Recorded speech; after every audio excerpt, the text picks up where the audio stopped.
Hello, everyone. Welcome to Unscripted. This is the very first inaugural episode of our new format on Wednesday afternoons. It's a bit of a conversation piece that we will have with different people as we go throughout the year. I am happy to have one of my favorite people in the whole world join us for the very first episode today. It's Cheryl Hickman, who is the leader of Hope for Her, a great organization in this area, in this community. They've done so many things, and I can't wait to talk to her. And I just want to remind people that you can correspond with us. You can interact with us online and throw us questions or at least comment or whatever you need to do. But it's our hope that you get to at least like this, and maybe we can provide some information for you that you can maybe share it with other people on the platforms in which you're watching on. It's a great opportunity just to get the word out about what Cheryl does today and what Hope for Her is all about, as well as future conversations that we have with other people in the community and the area. So with that, I want to get Cheryl in here. And I also want to remind everybody that we might be having some technical difficulties. It is our very first launch here, and we're kind of struggling a little bit today, but hopefully, fingers crossed, we can proceed and have no hiccups. But if Cheryl's there, then we would like to get her on right now. Hey, Chris. Cheryl. Hey. Can you hear me? Thanks for the intro. That was sweet. Oh, no. I cannot hear you now. Hold on a second. What do I do? No, this is horrible. Hi. Hold on a second. I'm going to try something here, and if it fails, then I don't know what we'll do. We'll have to get with our director of tech here and see what's going on. But I think I'm going to try something else here, and if it doesn't work, then I don't know what to do.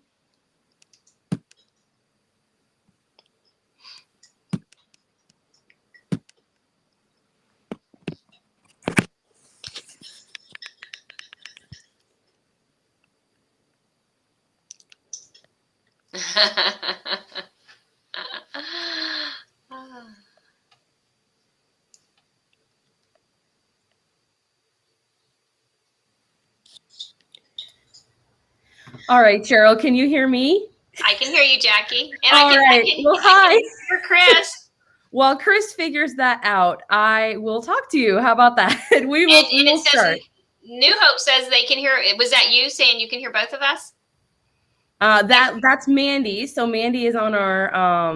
She's moderating for us right now. Okay. So I do not know why we were having this issue. It's worked the last 3 weeks, but that's all right. So, Cheryl, why don't you tell me a little bit about what you do at Hope for Her? Great. So I'm here. I'm present on the chat thing, whatever. So, New Hope is one of our favorite partners too. You as a church have come along beside us to help us minister to women and their children. About 80% of the folks that we work with are women that have hit tough times in their life. Something's happened. They've lost their job. They've lost their home. They've gone through maybe a bad divorce, domestic violence, homelessness. And that's what motivates folks to come see us, because something has gone wrong. And most of our referrals come from our church partners. Because we are a ministry, we believe very strongly that the Holy Spirit does the work, and we operate on the principles of Jesus Christ. We are all believers. And we reach out to the families that are struggling with the love of Christ. We believe very much that God's the one that does the change. We just are obedient servants that come alongside folks that are struggling, and we walk with them through the hard times and help them with a plan and a purpose until they can get back on their feet. Chris may be back. One of our cool partnerships with New Hope is the ministry we've been able to do at the Little White House over a number of years. I think we have got 19 families that have graduated now from the Little White House shelter program.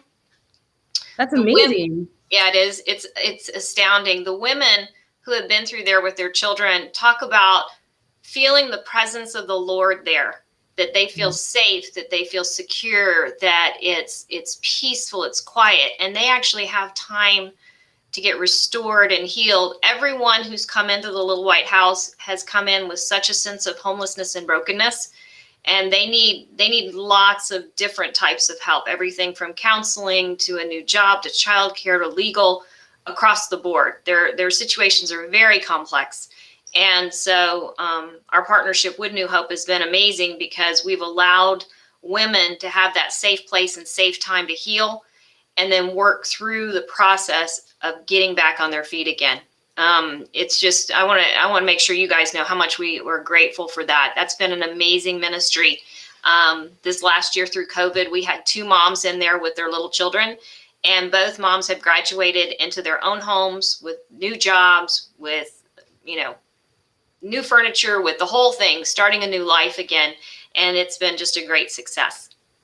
That's amazing. I know that every time I see the sorry, let me get that right. Every time I see a family over there, it is just amazing that we can use that building for more than just, whatever we thought it was. This is such a cool idea that we can help people, get that next step, So. Yep. And so right now what we're doing is, the church is working on the septic and getting that all good to go. But we also have different volunteers that are working on the house to get it. We're giving it a whole refresh again, and we hope to reopen with the program model in April after all the repairs are done. We're going to paint and clean and organize. And so if anybody's interested, have them call, because we're having work days over there just to get it 100% ready to reopen, start taking new families again real soon. Awesome. And do you want them to call you, or are we calling the church office? Yep. Okay. Call Hope for Her, 813-309-3357. And to volunteer. We really, okay. So yes, that's definitely a great volunteer opportunity. I just saw that Mandy asked how people can serve. One of the cool things with Chris's young people, they have served at Hope for Her for many years now. They've done everything from getting backpacks ready for back to school to sorting food for food drives, Thanksgiving, Feed the Bay, organizing. They actually helped us move into the building. So the teens have been a huge resource. We also have women from New Hope that volunteer actually here in the office, working one-on-one with our families. And we actually have a new volunteer orientation that's March 15th from 3 to 4. If people are interested coming volunteering. Again, we're looking for women who want to volunteer and work one-on-one. The volunteer orientation will tell you everything you want to know about the organization, and then you can decide if it's a good place for you. Awesome. Well, let me put that right there. It looks like we have Chris back. So let's get him in here. Hi, Chris. Can you hear me? I can hear you. I can hear you. Okay, awesome. Excellent. So I will let you guys finish this up. Oh, hey, Mandy, whoever restrained, it's March 15th. I said the wrong date. Oh, March 15th. March 15th. 3 to 4 o'clock at the Hope for Her office for a new volunteer orientation. Well, Excellent. I caught some of what you guys were talking about, and you got a good basis out there of what Hope for Her is all about, and hopefully a lot of people who don't know who Hope for Her, they don't know anything about it, they can get involved or at least get in touch with you. What I wanted to ask you today, though, Cheryl, is what exactly inspired you to put yourself into this role? What was the cornerstone that kind of put you into doing what you do now? So the whole ministry is from my experience of being a single parent mom and my life hitting rock bottom. I was married. Had been an alcoholic for 25 years. I went through a very ugly divorce. Then I lost my job, and then hit rock bottom with the alcoholism. And in that moment is when I recommitted my life to Christ. And through that process, learned about addiction, alcoholism, and codependency and dysfunction, brokenness. I didn't know what I didn't know. And through the power of the Lord, when I surrendered my life to Christ, God started doing just really cool things with my life. I was able to get back in school and finish my master's degree. And I changed my thesis to the creation of the Women's Resource Center. Because for me, being a single parent mom with 2 little kids, I just didn't know where to turn to. And for me, what I needed was someone to walk beside me. I needed to experience compassion, not judgment, unconditional love, and to have someone that actually stood beside me through this process. My family's not here. I was literally alone with my 2 little kids, my 2 sons. And so I got sober, got in counseling. Me and my kids were in counseling. All the cool resources that were available then, I took advantage of those to start healing myself and my family. And through that process, I was able to get back into school, finish my master's, and I changed my thesis to the creation of the Women's Resource Center, which was originally what Hope for Her was called. And so I graduated in 2003, and the group of 12 women that helped me put the concept together all had real challenging backgrounds. And we've all experienced everything from addiction, domestic violence, job loss, homelessness, the whole thing. And so we kept reaching out and working with other women. And so in 2003, that year, we actually worked with 100 women. And by September, we decided that, hey, this seems to be working. And we incorporated and filed for our 501c3, our tax exemption. And amazingly enough, within 3 months, we got it. Miracle of God. And we just kept working with women. In 2005, Bay Life Church heard about the ministry and liked what we were doing and felt like it was a good partnership.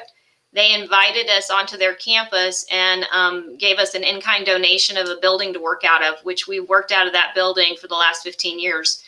And through that process, we've actually helped over 14,000 families and been able to really help people get back on their feet, because we invest in our families for long-term restoration. It's not a Band-Aid. It's not a one-time shot. Right. It's long-term, intimate relationship based on what their needs are, their goals, their hopes, their dreams, what God created them to be with a plan and a purpose. That's where we're going with it. And so over the years, we've continued to grow and serve and be able to do more things. And then about 3 years ago, we started a building project and completed our new building in June of 2020 during COVID, which was great. Chris, thank you to all your team that helped us move in and all the volunteers that helped us move in. We were able to get back in business again and serving families. And now we're here. We went through a name change in 2019 because there's so many different women's resource centers across the state. There was a lot of confusion about who we were. Right. And we wanted to make sure it was crystal clear that we are a faith-based ministry. And so that's why we changed the name to Hope for Her. We believe clearly that Christ puts hope in our hearts for a better future. And that hope is priceless. Absolutely. Yeah. If you can help someone see a future of hope, it is life-changing, truly life-changing. And so you can see behind me our new logo. The idea with the house was to have a safe place, because our women have given us the feedback that we are a safe place, with a heart in the middle, like a hug, and then with the roof pointing to Christ, pointing up, because that is our focus, is the love of Christ and really loving God and loving people in our walk. I think, Chris, you and I have talked about this many times, and how important that is, meeting people where they're at without judgment or condemnation. Mm-hmm. I think one of the great things too, especially when you are a person that goes through recovery, is one of the great things they teach you is how to give back, how to keep it going, paying it forward, and taking what you've learned in the process and applying it to those who need it. And you've done such a great job in doing that. I don't know if people realize how big this deal is, because I mean, you've been honored by the Tampa Bay Lightning, And so many people know this organization, and I think it's wonderful. Do you feel like it's going to grow even bigger than it is? I mean, to We get hope the word so. out to help more people? Sure, absolutely. So our goal for this new building, at the peak of our calls for services, we are close to 400 calls a month. And my heart is that we would never, ever turn anyone away because we didn't have capacity to help them. So my heart and goal for us is, because we have the space now, is to be able to serve 400 families a month. So anyone who calls in would be able to get an appointment and be able to be served. In our old space, we only saw 1 in 4 families that called in for help. We just didn't have capacity, but now we do. And here's another plug for that volunteer orientation. The more women we have, the more families we see. You don't have to have any special criteria. The only qualification we ask is that you have a personal relationship with Jesus Christ. We teach you everything else. You don't need to know anything else, just a willing heart to serve. Come on in, and that's what we need. And I don't ever want to turn anybody away because we don't have space or capacity to serve them. What are some of the success stories you could tell us about that kind of mean something to you? There's a lot. We just talking about specifically the Little White House and how instrumental that resource has been in life change for the women. We had moved one of our moms out that was there in 2020, I think in October, November, and then the other one just moved out in January. The way we operate the program model is the goal setting is based on the woman's needs.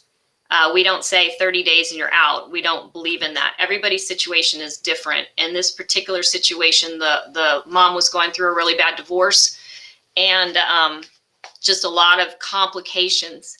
And being able to meet her where she was at with everything from counseling to financial coaching to getting her a job and the kids and the whole thing, she finally was able to get to a place to move out in January and secure her own home, has a great full-time job. The kids are good.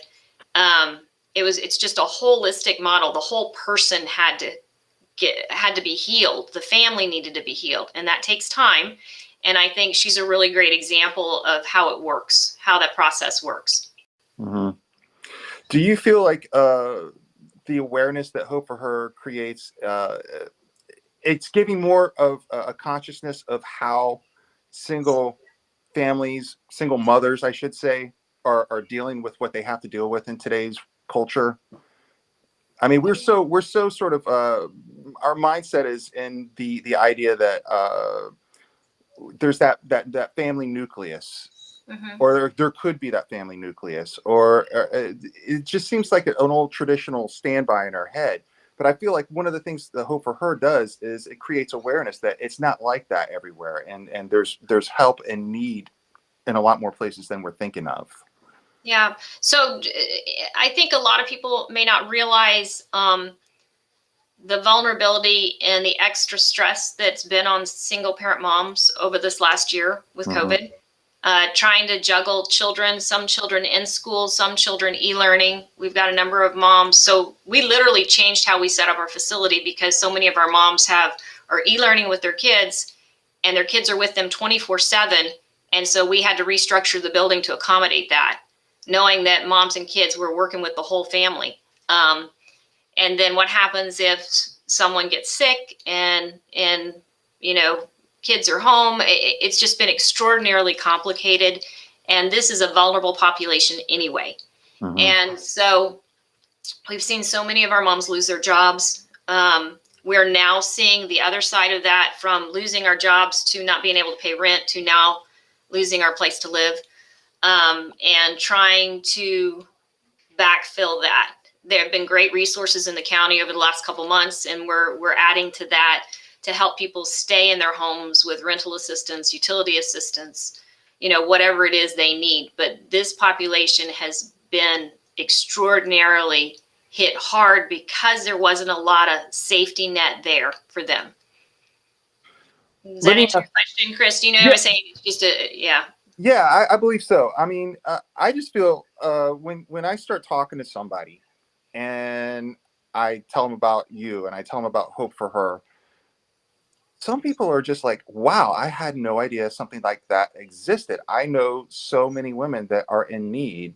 Hmm. And I feel like it's still sort of this stigma of women can't get up from their troubles and from where they're at and their problems and their situations that they're in. Hmm. And I'm like, there's support system here, you know? And I just feel like the awareness of Yeah. that needs to be more out there, and people need to be conscious of Right.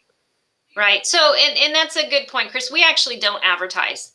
Um, and part of that has been the fact that we haven't been able to meet the need because of a capacity issue in the past. How people hear about us is we really, through our church partners like y'all.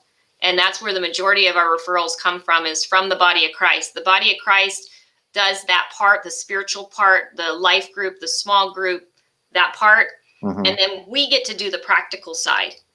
But we're all working from the exact same place, the same set of values and beliefs. And that way it's just a great partnership. I think as our capacity increases over this year, maybe the word gets out more and we'll be able to advertise more so people know. But that has really been almost a conscious effort not to advertise because of capacity. Right. Right. Mhm. I can see where that could be an issue. Yeah. I don't want to turn people away. I Right. really, Exactly. it's worse. I think we do more damage than good when we do that. We get people's hopes up, but then we can't meet that expectation. And I don't want us to be like that. You've done. You just amaze me, Cheryl. Aw, thanks, And, Chris. and I'm a firm believer in superheroes, and I think you're a superhero. Thank you. And you do so much for our community, and you are you just you stay strong in what you want to do and where you want to take this, and you help so many people out. I just got to know, though, just a random question: what is a good day for Cheryl Hickman, and what is a bad day for Cheryl Hickman? So what we do is hard. You know that, Chris. Yes. And, like today, it takes time to help folks get to where they need to be. So I'll give you an example of a woman that we've been working with. Came to us probably 1st of January, young person, 30, college degree, single, no kids. But with COVID, she lost her job. She was at risk of losing her home, her car, the whole thing. And she loves the Lord. So we did a lot of praying. We looked at every single resource. So each time she came in for her appointment, we looked at every single thing available for her. And just in obedience, walked in faith, tried till the door opened. And so, door opens, we'd celebrate that success. And next goal, try. So we've gone through this. We're in March now, 8 weeks, 9 weeks ish, 8 weeks with her. And so she was in this morning. She has got a new job. She's working on her second job now. She's got her car sorted out. She's caught up on her rent.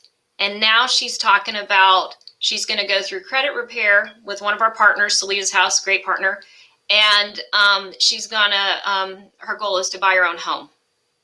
This stuff just doesn't happen quick. Right. But it's great to celebrate the successes. We celebrate with our successes. We cry together when it's tough and things aren't working out, and we continue to pray for the Lord to answer prayer. So you have moments like that are amazing. Those are great, good days. But even when it's hard, those are good days too, because we're still walking in obedience and we're trying. Mm-hmm. We don't know what doors are going to open. We're not God. All we can do is walk in obedience and then allow the Lord to open whatever door is for that person that they need. We don't know what that is. Yeah. But God does. And so you have days like that, you kind of go, yay, God, here, this experience has strengthened this young girl's faith.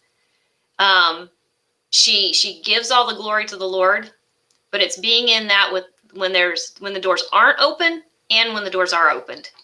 So one of the things I've learned in getting involved in ministry and sacrificing my life to give to others is that you still have your own family Mhm. Have you found a balance in trying to do what you do and still have that quality time with family and that zone?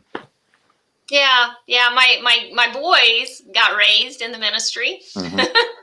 so they were actually got to see a lot of the stuff that was going on as they grew up. Our kids are adults now, so they're out of the house. But I believe we here operate with our families come first. There is nothing that should take away from that, and so creating more of a relaxed approach to that we are all, we have families, we have, we have things going on, and that's got to come first. Right. And I think most folks that know me know that's how I feel about it. I believe very strongly that the Lord dictates our steps daily. And if he sets something up for us to do, as weird as that may be, or as crazy that is, that's what we're supposed to be doing that day. Yeah. We can walk in with our agenda, but it doesn't always go that way. And that's okay. Listen. I want the Lord to be intimately involved in my life every day. Yes. Right? Absolutely. His ideas are way better than my ideas. Right? That's right. That's right.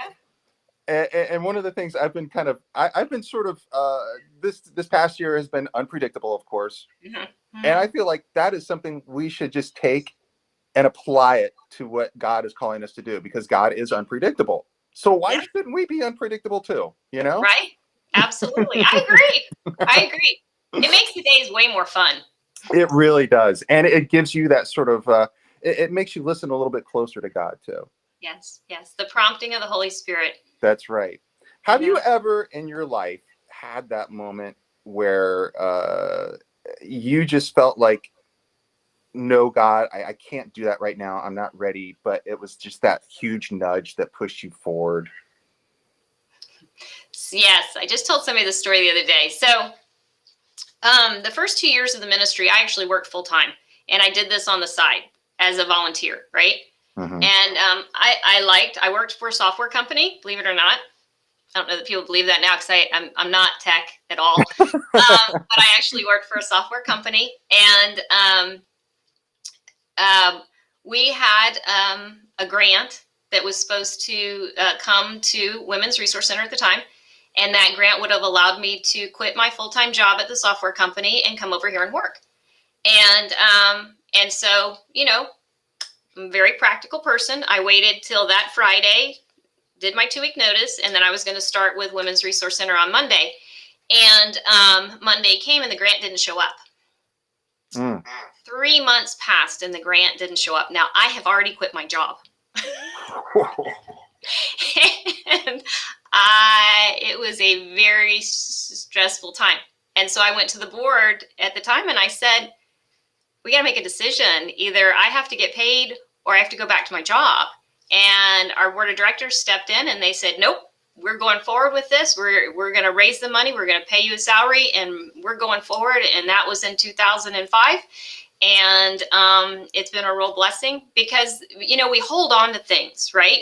We like getting that paycheck. We like that security.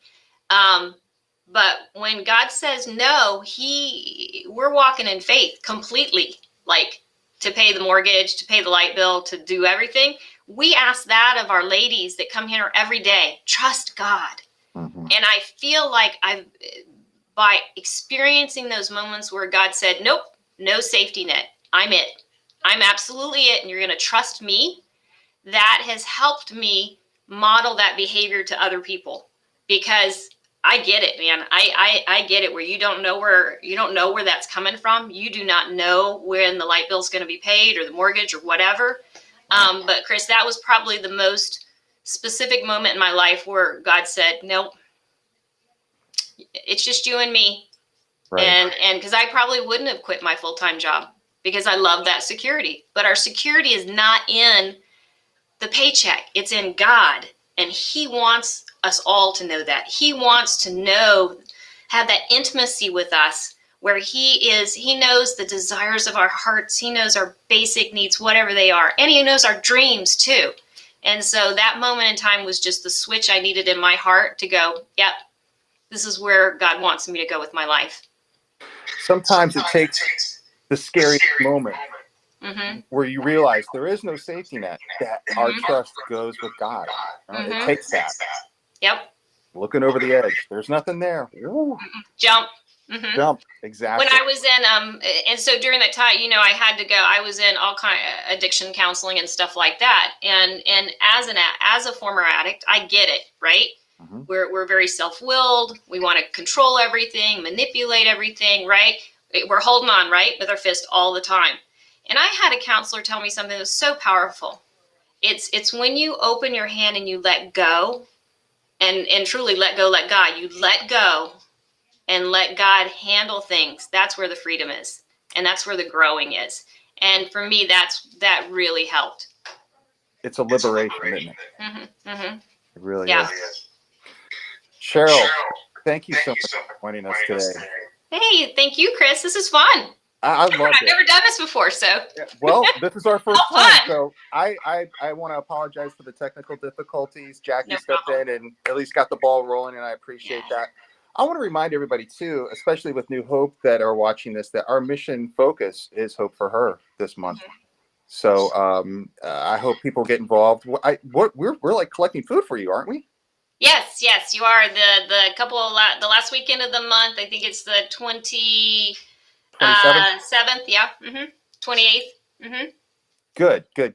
And what can people bring to us that you need?